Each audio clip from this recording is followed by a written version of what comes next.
Bonjour très chers amis. L'espérance aura été de courte durée. Quelle espérance? Eh bien celle de l'Ukraine d'obtenir des tomahawks. Poutine au départ pensait certainement que c'était un coup de bluff de Trump. Peut-être a-t-il compris que le fait qu'il se rapproche de plus en plus de Zelensky a fini par lui mettre la puce à l'oreille en se disant que, malgré tout, il devrait faire attention. Par conséquent, eh bien, il a proposé à Trump de le rencontrer une nouvelle fois. Alors, nous avons le cheval de Troie de l'Europe qui se mêle à l'affaire, à savoir Orban, et qui se dit prêt à accueillir donc un sommet entre Trump et Poutine, et une fois de plus sans Zelensky. Ce qui est incroyable, c'est que il va y avoir des négociations concernant la paix en Ukraine, concernant l'avenir de l'Ukraine, une fois de plus sans l'Ukraine, et surtout sans l'Europe, alors que les choses vont avoir lieu sur le territoire de l'Union européenne.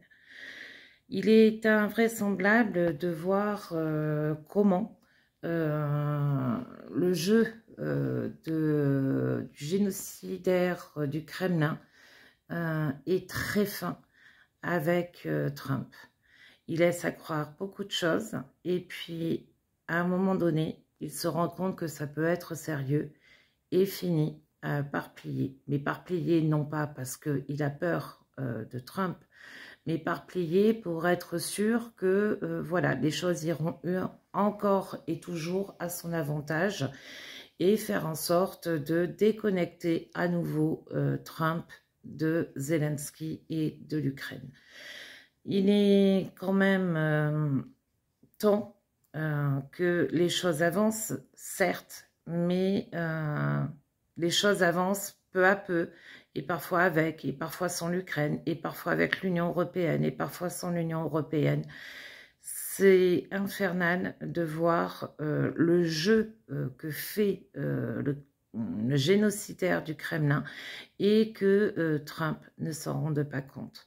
C'est infernal et une fois de plus, eh bien voilà, Trump fait machine arrière concernant l'Ukraine et l'envoi de Tomahawk, alors que ce Tomahawk serait quand même bien nécessaire à l'Ukraine pour compléter son arsenal, même si jusqu'à présent et depuis quelques mois, l'Ukraine utilise beaucoup les armes qu'elle produit, que ce soit des drones, que ce soit des missiles longue portée comme le Flamingo.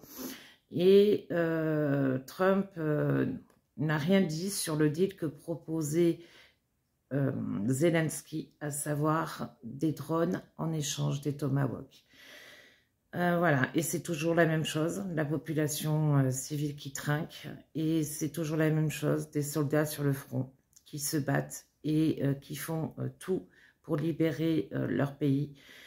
Les choses sont dures sur le front, parce que petit à petit, l'Ukraine gagne du terrain dans certains territoires, quand la Russie gagne quelques kilomètres sur d'autres territoires. Nous sommes un peu sur des vases communicants, mais quoi qu'il en soit, la population civile dans le Donbass est fortement impactée. Les villes sont détruites et la destruction massive qu'utilise le génocidaire du Kremlin eh bien, nous rappelle malheureusement toutes ces images que nous avons pu voir en Syrie, mais aussi toutes ces images que nous avons pu voir en Tchétchénie. La terre brûlée, c'est ce que connaît seulement le génocidaire du Kremlin.